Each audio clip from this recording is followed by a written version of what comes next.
Hello everyone, this is 10X Generation. This is my road to $1 billion. My previous video is about purpose, and if you haven't watched that video, go ahead and check it out. And while that's important, life isn't as simple as finding your purpose and then you can do it, and then now you become the successful person that you want to be. It's not that simple. Life isn't that straightforward. So even after I made that video, I still kind of struggled with energy. And I've been struggling with energy for a while, for a good minute. Getting tired throughout the day, requiring naps, and just not being able to stay up late and waking up multiple times throughout the night. And I thought something was actually an issue with me. So I've been cycling through several diets. I've been trying caffeine, not trying caffeine, eliminating sugar, eliminating carbs, keto diets, all this other stuff. And still, I've seen some marginal successes. But I think I finally actually got it. Now, I say this a lot in my videos, but I think I actually got it this time. So, it's two things. First off, I took an allergy test. My parents never had me do an allergy test. I never did it. But now that I'm an adult, I can go ahead and go to the doctors and give me a full panel allergy test. And turns out quite a few of the things that I've been eating my entire life, I have either a sensitivity to or an allergy to. Very common foods: almonds. I drink almond milk.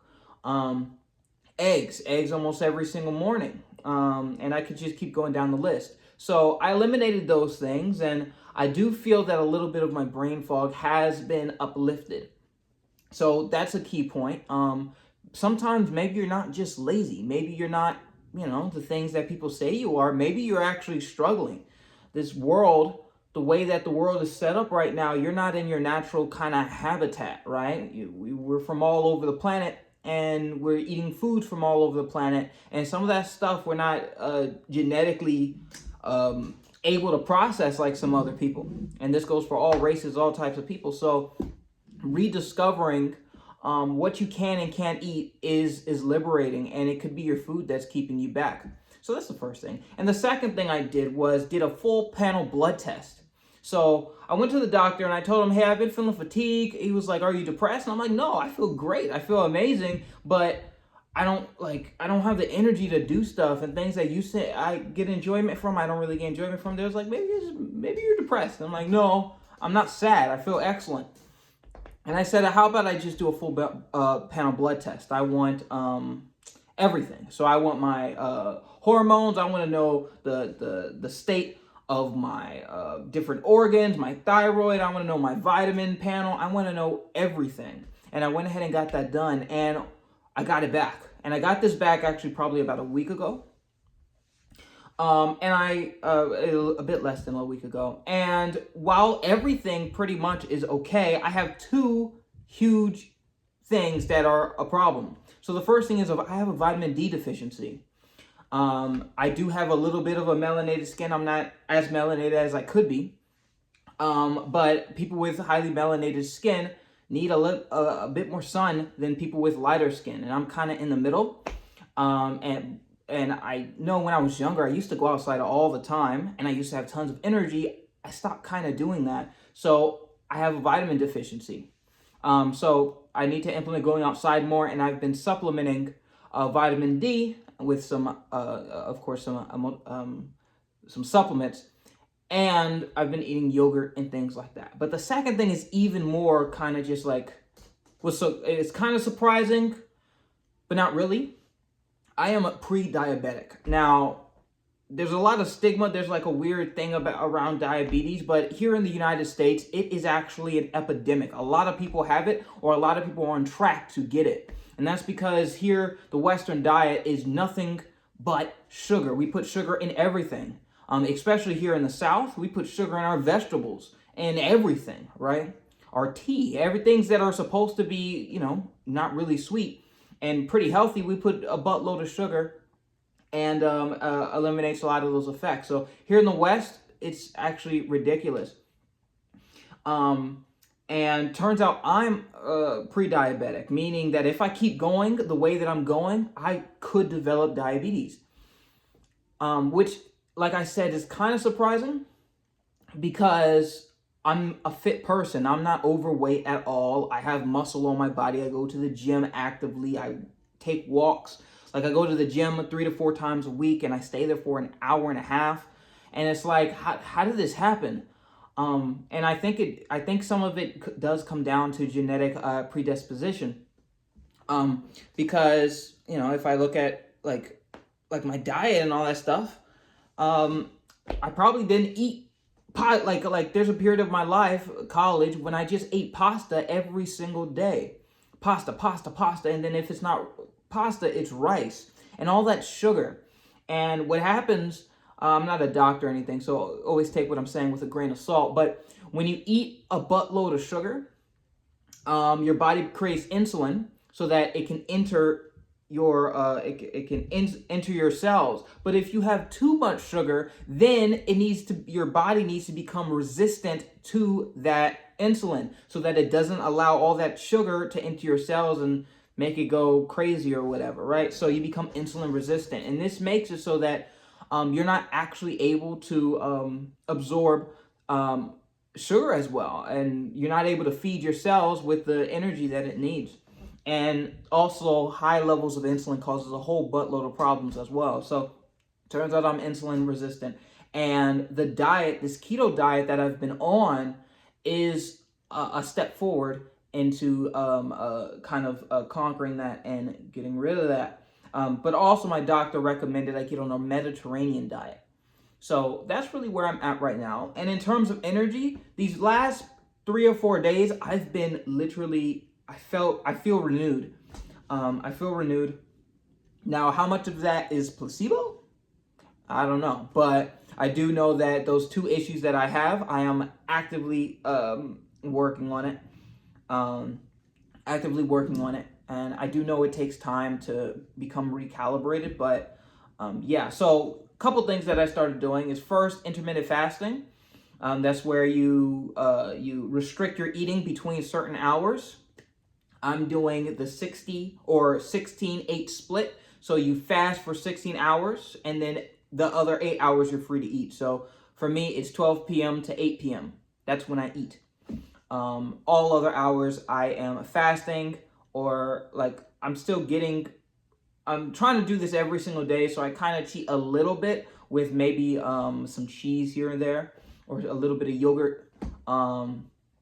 But yeah, so that's what I do. And I do that every single week but Sunday. On Sundays, I take a complete fast, 24-hour fast. So I don't eat, so I eat Saturday dinner. And then I don't eat anything until Sunday dinner. And that's what I've been doing. And it's weird because when you start fasting, you actually feel less hungry. It's like, it's strange, it's paradoxical. And you really wonder, how much are we overeating? How much food do we really need? Really ask all those other questions. But the reason why this video is even in my 10X generation, in my Road to 1 Billion series, is because,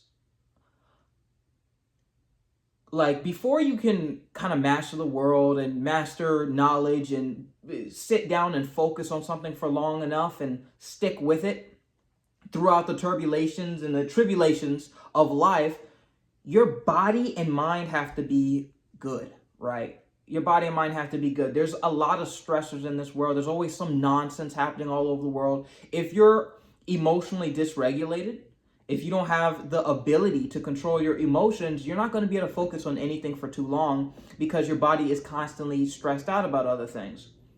And while some of that is justified, some of it may be because of this awful diet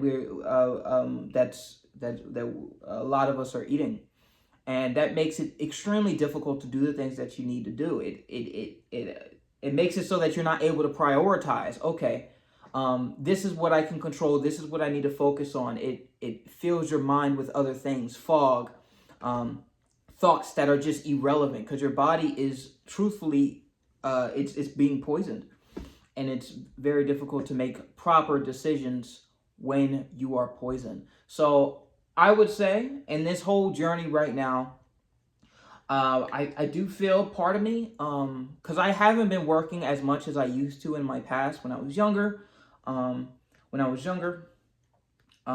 I used to make apps like and I'll be learning stuff when I was younger. But it feels like this past year, or these past like 3 years, honestly, has been a slow. It's been like a slowness. But out of this, I do feel the lesson of trusting myself, trusting my body, and putting my health first has been the biggest lesson. I think that's the first step to creating actual wealth, is putting your body and your health first, and all things else, everything else comes secondary. And also, this is a cool illustration, I think. If you think about it, logical thinking, reasoning, it's almost a privilege. It's a privilege. When you get too hungry, you're not able to think properly. You become emotionally dysregulated. You're not able to think properly. When your body is in a state of fight or flight, you're not able to think. You're not able to remember. You're not able to rationalize. So you can think of it as you need everything else pretty much to be good in order to be able to unlock these higher levels of existence, which I think rationality, logical thinking, being able to focus on what is important, those are higher levels of the human experience. But you have to unlock it by fulfilling everything underneath it. And even our brain is structured in that way, of course, in the very, I'm not even going to pretend I'm an expert, but we have different levels of our brain. Our prefrontal cortex, the outer layer, meaning the one that developed is most recent, is the one farthest away from the spinal cord.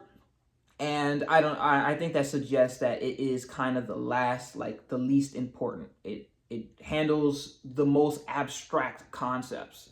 So if you don't have everything else in check, you're not doing anything of logical or significance.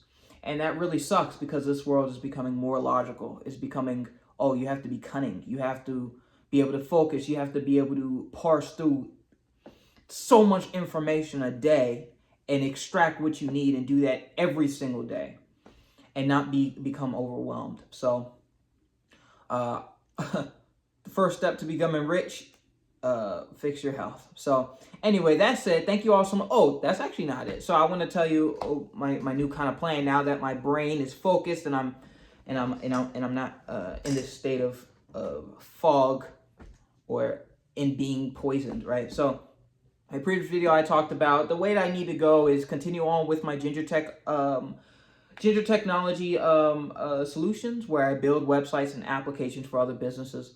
And I've been procrastinating on that for a long time, and I finally figured out the reason why. The reason why is because there is a significant amount of responsibility associated with it. Once I have these people's businesses in my hands, their websites and all that stuff, I become responsible, and I need to be on the phone, ready to provide customer support indefinitely, and as long as I want to keep them as a subscriber. And like, it's a really good business model. Like, I have the entire system set out. You can watch my previous videos if you want to learn more about that. Maybe even try it for yourself. I have the entire business model set up, and I know it works because I've gotten, like, pretty much, I validated it. But I'm not actually in the state where I need to do that. I can try something a little bit more risky. I could try something that's a little bit more, like, requires less, what's the word? It's not as dangerous, let's just say that. It's not as dangerous. There's not as much room to significantly mess up. Because if I mess up someone's website or I'm not able to provide services, I can literally just get sued, right? And in order to make a certain amount of money, that I have markers, objectives, how much money I need to make. In order to have that, I need to be juggling around a lot of customers, and I need to provide excellent service consistently, indefinitely. And like I said, that's a good backup plan. I think that's an excellent business plan. It's just a good backup. I don't need to do that right now. I should probably continue on with Neon Arcade. And I've had so much energy to do Neon Arcade, because all the other projects that I've been doing in this lull kind of wandering in the forest time, I've been strengthening my my JavaScript and web development abilities. So I'm having so much fun redesigning Neon Arcade. I still do feel a little like shaky on whether or not it's actually going to work, but I do love that my heart is now in it, and that energy is now there, because before it was literally just like a wall. I could force myself to do it, but it's a wall. It's like a brick wall, and I can't get past it. But it feels that has been uplifted. Hopefully this is not a fluke. Hopefully it's not placebo, and hopefully it's sustainable. So, but that's really it. Thank you all so much for watching. This is 10X Generation, and I'll see you guys next time.